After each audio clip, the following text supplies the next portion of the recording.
तो एक बार फिर से स्वागत है मेरे प्यारे बच्चों आपको इस बेहतरीन सेशन के अंदर, जिसमें आप देखने वाले हैं फिर से प्रकाश के परावर्तन के प्रकार। अभी पिछले लेक्चर में हम लोग क्या पढ़े थे? पिछले लेक्चर में हम लोग देखे थे प्रकाश का परावर्तन क्या है, मतलब रिफ्लेक्शन ऑफ लाइट क्या है। लेकिन अब हम जो पढ़ने वाले हैं उसमें जो पढ़ने वाले हैं, देखने वाले हैं कि प्रकाश के परावर्तन के प्रकार, प्रकाश के परावर्तन के प्रकार कौन कौन से हैं।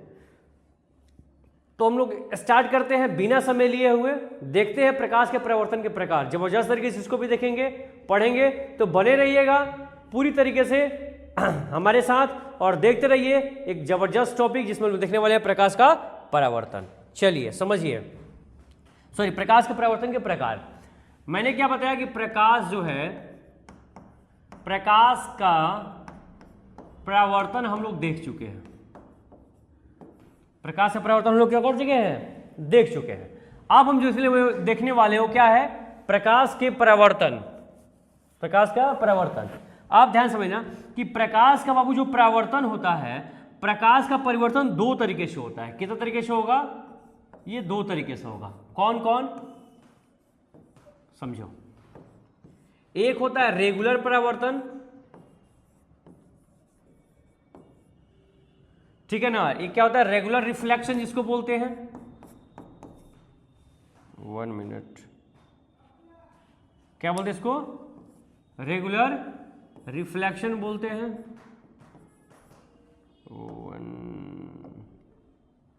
Regular reflection. और एक क्या होता है?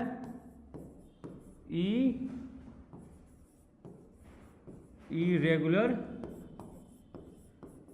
रिफ्लेक्शन। एक क्या होता है? Regular reflection. और क्या होता है? Irregular reflection. थोड़ा ध्यान समझोगे। रेगुलर क्या होता है? तो जब किसी, पहले इसके बारे में समझ लो कि जब किसी चिकने सरफेस से, जब किसी चिकने सरफेस यानी सतह से, जब किसी चिकने सतह से प्रकाश का परावर्तन होता है, क्या होता है? प्रकाश का परावर्तन होता है। क्या होगा? प्रकाश का परावर्तन होता है, उसे क्या बोलेंगे? उसे लिख लो, उसे रेगुलर परावर्तन कहते हैं। क्या कहते हैं? रेगुलर परावर्तन कहते हैं। इरेगुलर क्या होता है बाबू? तो थोड़ा सा इसको समझना है, जानदार तरीके से समझना है, शानदार तरीके से समझना है कि नहीं? क्या है इरेगुलर? क्या होगा? तो लिख लो कि जब किसी रफ सतह से क्या होता है बेटा? प्रकाश का परावर्तन, प्रकाश का परावर्तन, प्रकाश का परावर्तन होता है, उसे क्या बोलते हैं? उसे बोलते हैं रे बाबू इरेगुलर परावर्तन, इरेगुलर परावर्तन कहते हैं। बात आ रही है समझ में कि नहीं? क्लियर? आप कोई पूछ दे आपसे बेटा कि एग्जाम्पल बताइए इसका रेगुलर रिफ्लेक्शन का, तो एग्जाम्पल बता दोगे कि शीशा है, शीशा, दर्पण, इससे क्या होगा कि हमेशा रेगुलर रिफ्लेक्शन होगा। क्यों? क्योंकि उसका सतह बिल्कुल चिकना है, और दुनिया के किसी भी वस्तु का सतह जितना ज्यादा चिकना होगा वह प्रकाश को उतना ही ज्यादा परावर्तित करेगा। इस बात को अपने दिलो दिमाग जहन के अंदर बैठा के रख लो कि जितना चिकना सतह होगा उतना ही बेहतरीन क्या होगा? परावर्तन होगा, और जितना रफ सतह होगा उसका परावर्तन उतना ही कम होगा। इसीलिए चिकनी चीजों को, चिकनी सतह वाली चीजों को हम दूर से देख लेते हैं, जबकि रफ सरफेस वाला चीज हमें जल्दी दिखाई नहीं पड़ता है। आइए बस समझ में, क्योंकि उसका रिफ्लेक्शन इरेगुलर तरीके से हो रहा है। अब कैसे होगा इसको भी हम लोग देखेंगे। अब एग्जांपल यहां कोई पूछे तो क्या बता दोगे? जैसे ईंट हो गया, पत्थर हो गया, क्या हो गया? ईंट हो गया, ये पत्थर। 1 मिनट,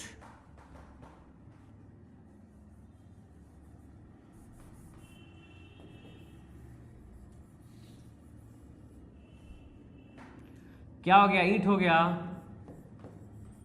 पत्थर हो गया, ये सारा बहुत सारी चीजें हैं, तुम लिखते जाओ ना, कितना लिखोगे। इधर शीशा हो जाएगा। कोई पूछे कि सबसे अधिक लाइट को रिफ्लेक्ट कौन करता है, तो याद रखो बेटा चांदी। कौन करेगा, चांदी, सिल्वर। सबसे अधिक लाइट को रिफ्लेक्ट करता है कौन, सिल्वर। अब किस तरीके से रेगुलर रिफ्लेक्शन होता है और कैसे इरेगुलर रिफ्लेक्शन होता है, इसको ध्यान समझना है और देखना है। चलिए, रेगुलर रिफ्लेक्शन, रेगुलर रिफ्लेक्शन, समझो थोड़ा सा ध्यान से भी इसको बाबू, अच्छे तरीके से समझ लो। चलो, हम क्या करते हैं, एक लेते हैं तुम्हारे लिए शीशा।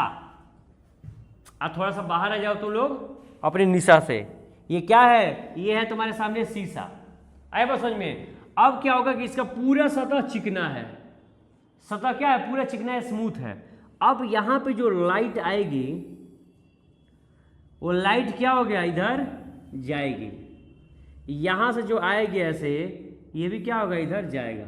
मतलब क्या होगा, एक फिक्स डायरेक्शन में जाएगा, ऐसे जाएगा। तो ये ऐसे रिफ्लेक्शन को ही हम लोग क्या बोलते हैं, रेगुलर रिफ्लेक्शन बोलते हैं। क्यों, इस कंडीशन में क्या होगा, ये दर्पण है। कोई पूछे कि इस कंडीशन में क्या होगा, तो यहां नोट में याद रखोगे कि ऐसे में क्या होगा, सतह चिकना होगा, सतह चिकना होगा। जब सतह चिकना होगा तभी ऐसा रिफ्लेक्शन तुमको देखने को मिलेगा। ये इधर से आ रहा है और ये इधर जा रहा है। आए बस समझ में। इरेगुलर कैसा होगा, थोड़ा सा समझिए इसको। कोई पूछे कि इरेगुलर, तो इरेगुलर कैसा होगा, इरेगुलर रिफ्लेक्शन कैसा होगा। तो मैंने अभी बताया ना कि इरेगुलर रिफ्लेक्शन के लिए क्या चाहिए, रफ सरफेस चाहिए। कैसा सरफेस चाहिए, रफ, खुरदरा। अब देखो, अब क्या है कि ये हमने ले लिया, क्या ये हमने क्या ले लिया, 1 मिनट, ये तो हम चिकना ही सरफेस ले लिए। चलो, ये ध्यान समझो, ये हमने ले लिया कोई एक रफ सरफेस, हमने कोई रफ सरफेस ले लिया। अब यहां पे क्या होगा बाबू, जल्दी बता दो, जल्दी बता दो, जल्दी जल्दी जल्दी, हल्दी हल्दी बताओ ये बाबू, हल्दी हल्दी बताओ, जल्दी बताओ क्या हुई। अब बात बताओ कि यहां से एक लाइट आ रही है और यहां पे जा रही है। अब ये क्या होगा कि यहां पे टकरा के इधर जाएगी, बिल्कुल जाएगी सर, क्यों नहीं जाएगी।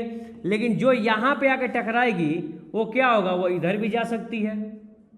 बस समझ आइए ना, जो आके यहां टकराएगी, ये देखो, ये ऊपर में टकराई, नीचे में टकराई, तो वह इधर भी जा सकती है। अब कोई ऐसे ही आकर के यहां टकराएगी तो ये क्या होगी, ये ऐसे भी जा सकती है। मतलब कि इसका देखो, ये देखो कितना क्या है, ये क्या है, बिल्कुल जो है ना फिक्स डायरेक्शन में गया है। कितना अच्छा लग रहा है दिखने में। इसको देखो तो कितना गंदा लग रहा है देखने में। 1 मिनट, तुम क्यों मिट गया जी, है कि नहीं।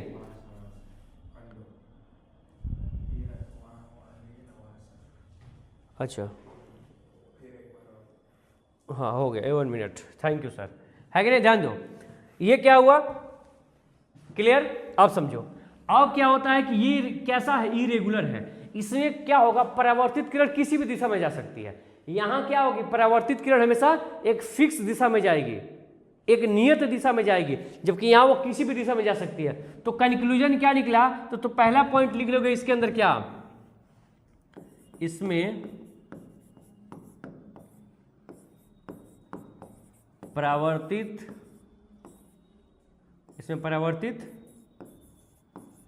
किरण का दिशा नियत होता है। आया वो समझ में, नियत होता है, मतलब क्या होगा, सेम होगा, समान होता है। नियत नहीं समझ में आया तो समान लिख लो। 1 मिनट,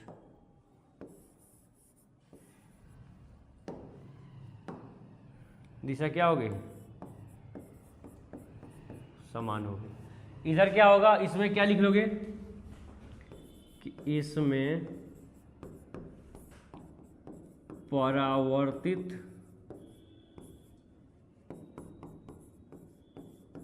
किरण की दिशा क्या होगी बाबू? असमान होगी, असमान होगी।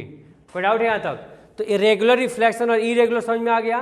तो क्या याद रखोगे कि रेगुलर के लिए हमेशा सतह चिकना चाहिए, तो रेगुलर रिफ्लेक्शन होगा। और जब रेगुलर रिफ्लेक्शन होगा तो उस कंडीशन में सारी जितनी क्या होंगी परावर्तित किरणें होंगी वो सब क्या होंगी? एक समान दिशा में वापस जाएंगी। और जब रफ रिफ्लेक्शन होगा, मतलब सॉरी जिसको इरेगुलर रिफ्लेक्शन कहते हो, ऐसे कंडीशन में क्या होगा कि जो रेखा आएगी उसके कोई दिशा समान नहीं होगा, वो असमान तरीके से क्या होगी? वापस जाएगी। क्लियर? तो कंसेप्ट क्लियर हो गया आपका कि इरेगुलर रिफ्लेक्शन क्या होता है, रेगुलर क्या होता है। क्लियर? तो कोई पूछे कि सबसे अधिक बताइए कि कौन ऐसा है जो सबसे अधिक रिफ्लेक्शन करता है, जिसका सतह सबसे अधिक लाइट को रिफ्लेक्ट करता है? तो बाबू याद रखोगे चांदी। इसके पहले वाले हम लोग पेज पे बताए थे। क्या याद रखोगे? चांदी। ओके, नेक्स्ट आगे बढ़ते हैं। अब तुम समझिए प्रकाश का परावर्तन। अब तुम समझ गए प्रकाश के परावर्तन के प्रकार। अब ध्यान से समझो कि लाइट जब किसी वस्तु के सतह पर टकराता है तो टकराने के बाद क्या होता है? वह हमारी आंखों तक आता है, तुम्हारी आंखों तक आता है। तो तुम उस ऑब्जेक्ट को, उस वस्तु को देख पाते हो। मतलब क्या हुआ कि उस वस्तु का प्रतिबिंब, इमेज तुम्हारे आंखों पे बनता है। क्या बनता है? उसका इमेज, उसका क्या होता है? प्रतिबिंब तुम्हारी आंखों पे बनता है। तो तुम्हारा आंख क्या हो गया? एक स्क्रीन हो गया। आंख क्या हो तुम्हारा? एक स्क्रीन हो गया। तो अब हमें यह समझना है कि ये प्रतिबिंब क्या है, ये प्रतिबिंब क्या होता है, इमेज क्या होता है। बात समझ नहीं आ रही है? कोई पूछे कि इमेज क्या होता है तो क्या बताओगे? मतलब प्रतिबिंब क्या है, क्या बताओगे? तो समझो कि प्रतिबिंब जिसको हम लोग क्या बोलते हैं? इमेज बोलते हैं। इंग्लिश में क्या बोलते हैं? इमेज। अब बेटा कोई तुमसे पूछ दे कि इमेज क्या है, जरा सा इसके बारे में बताओ, तो क्या बता दोगे? क्या बता दोगे तुम सब तो अच्छे से पढ़े हो। बता देना कि यह एक ऑप्टिकल अपीयरेंस, क्या है? यह एक ऑप्टिकल अपीयरेंस होता है। यह एक ऑप्टिकल अपीयरेंस होता है जिसमें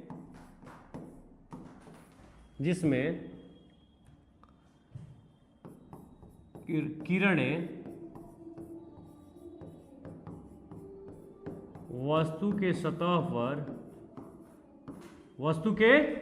सतह पर टकराने के बाद बनाती हैं।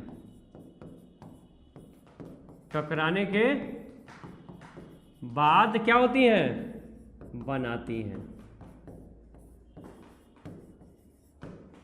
आए वो समझ में? कोई पूछे कि प्रतिबिंब क्या, इमेज क्या है, तो बता दो कि image is a optical appearance which formed after the reflection of light on A object surface. मतलब क्या कि किसी भी ऑब्जेक्ट के सरफेस पे टकराने के बाद जब ऑब्जेक्ट के सरफेस पे टकरा गया तो वह कौन सी किरण हो जाएगी?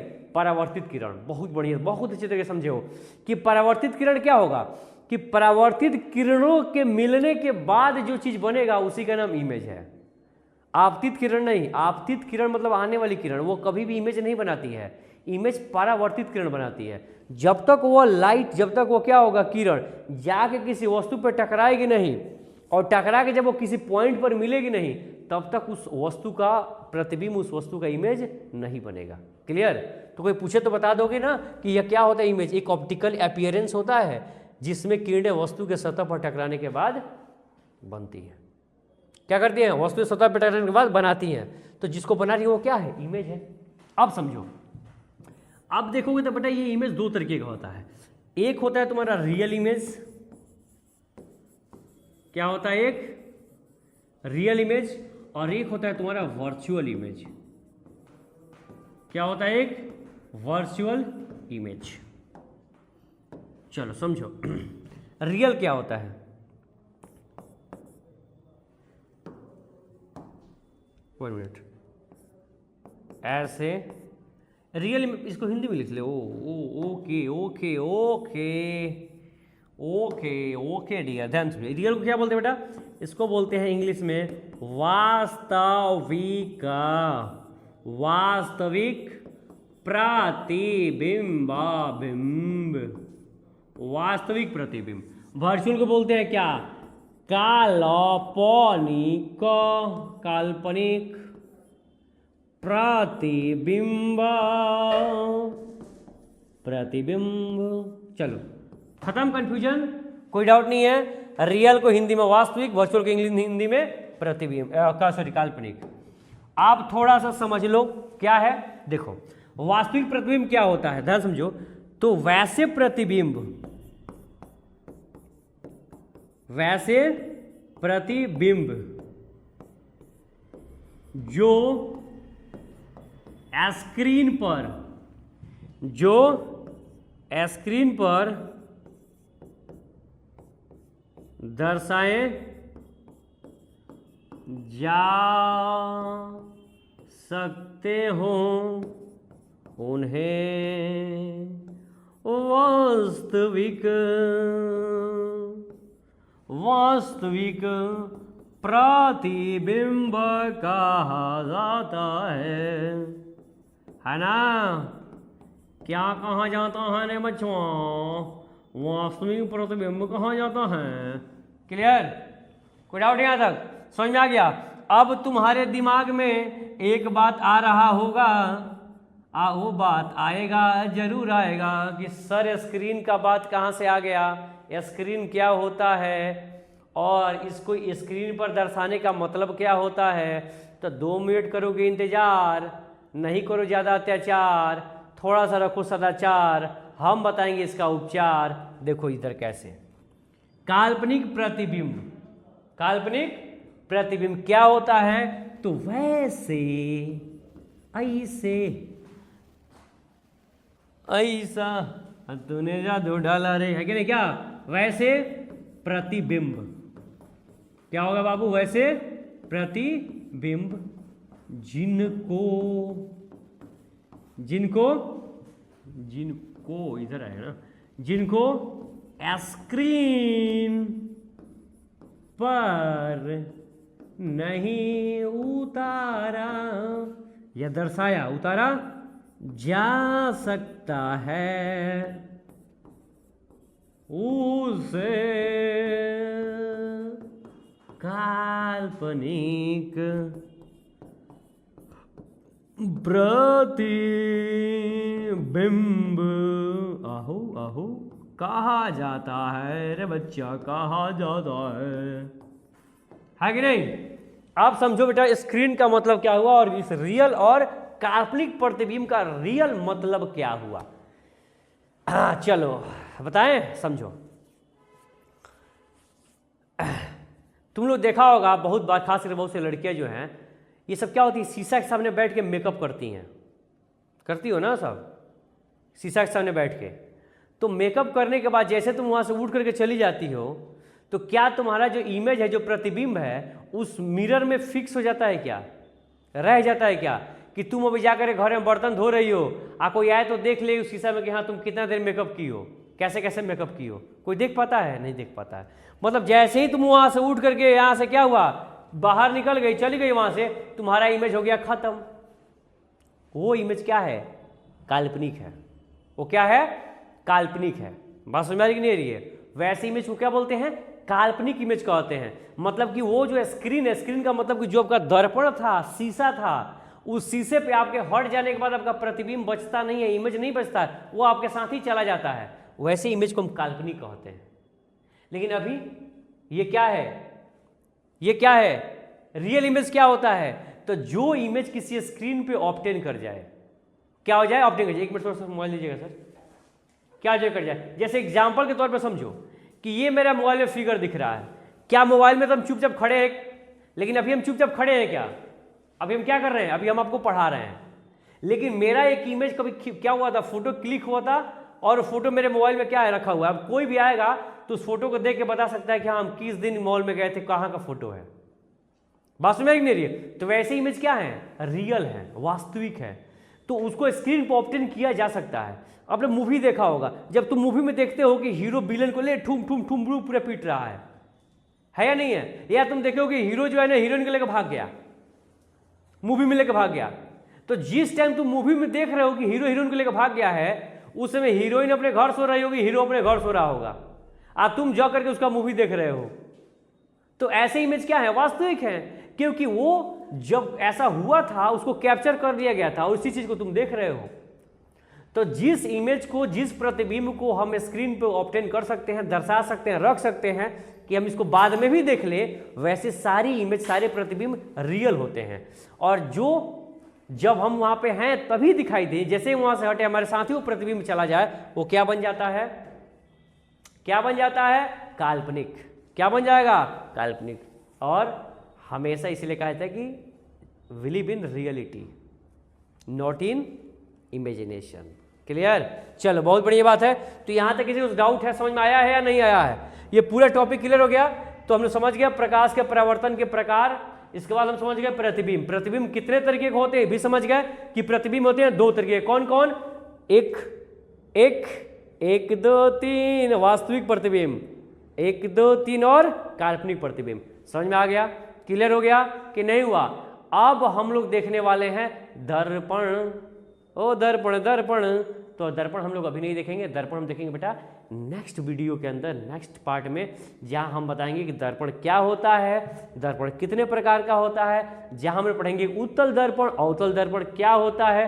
इसके अलावा हम लोग पढ़ेंगे सामान्य दर्पण क्या होता है, जिसमें तुम अपना फेस देखते हो रोज क्रीम पाउडर लगाने के टाइम में, है कि नहीं। इसके अलावा हम लोग उसके बाद पढ़ेंगे किस तरीके से प्रतिबिंब बनता है, इमेज का फॉर्मेशन कैसा होता है। तो कैसा लगा आपको ये सीरीज? अच्छा लगा या नहीं लगा? मैं उम्मीद करता हूँ जरूर, मेरी आशा है, मेरा विश्वास है कि मैंने बहुत अच्छी तरीके से आपको समझाया है। मैंने पूरी कोशिश की है कि आपको बेहतर तरीके से क्या किया जाए, चीज़ों को बताया जाए। आपको ये चीज़ कैसी लगी कमेंट बॉक्स में जरूर बताएं। आपका सुझाव हमारे लिए हमेशा से क्या है, हमेशा से एक बहुत इंपॉर्टेंट चीज रहा है, आगे भी रहेगा। देखते रहिए बिहार स्कॉलर्स को, बढ़ते रहिए, दे दनादन ले दनादन, है कि नहीं। मस्त रहिए, स्वस्थ रहिए और करिए बेहतरीन अपने फ्यूचर के लिए। थैंक यू, धन्यवाद, शुक्रिया, सत श्री अकाल, सलाम, दुआ।